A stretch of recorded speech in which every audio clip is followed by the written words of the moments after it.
My dear friend, you're not taken in a crowd, in a group, in a family. You should read Luke 17 again. It's nothing to do with the end of the world. Only in a very broad sense. It's what happens in your day. I think it's verse 34. It's your day. That's the day he's talking about.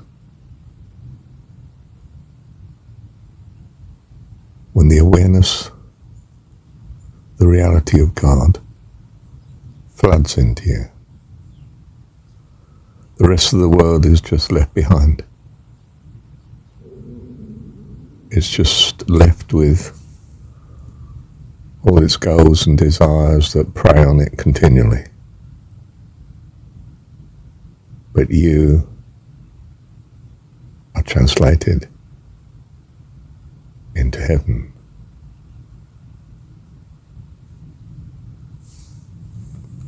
For this is life eternal, to know thee, the only true God. Wow. And Jesus Christ, in other words, to understand the story. If you deny Gnosticism, you deny understanding the story, you're left with Luke 17 being about the end of the world, and they're still waiting. But he makes it very clear. He's talking to people. He says, you will experience this.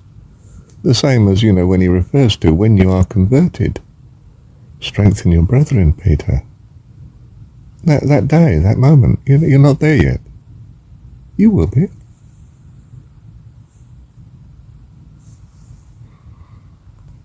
Now you read Luke 17 in a quite different way. What's it alluding to?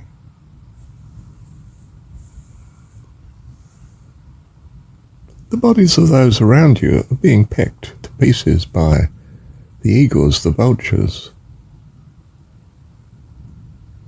The desires that prey upon them all the time. Instead of the dynamism of the first commandment. Love God with all your heart, soul, mind, and strength.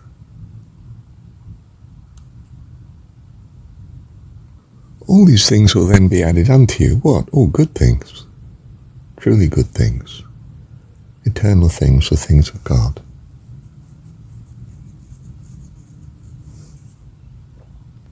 The reality of God floods into you and you into God.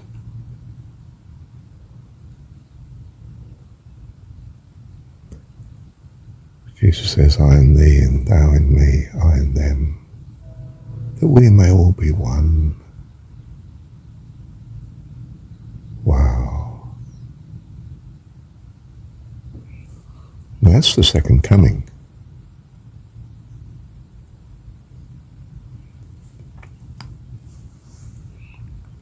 It's the fullness of conversion. Not just quickened by a good idea, but the overwhelming realization of God.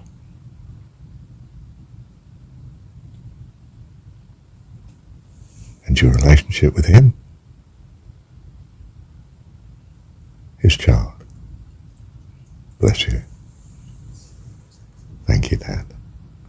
What was the first coming then? It was the story of Jesus. The notion. Oh, someone perfect come to save us. Baby. In humble circumstances. Oh, that's not very worldly. Not the way we expect a king to come.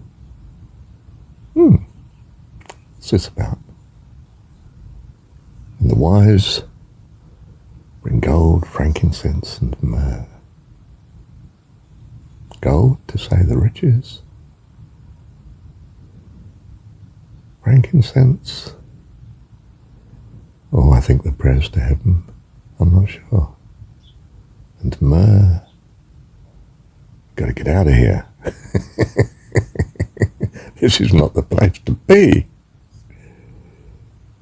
You gotta get out of here. Meh.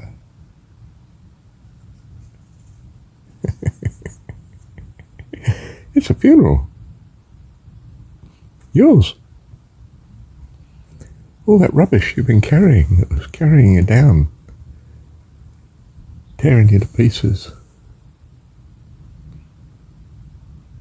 And dump the lot and descend to heaven. Now, I don't mean you're committing suicide. We're talking spiritually. It's a release of the spirit from the imprisonment here of the body that you've been calling life, which was a living death, of the experience of good and evil, constantly contrasted, constant pain.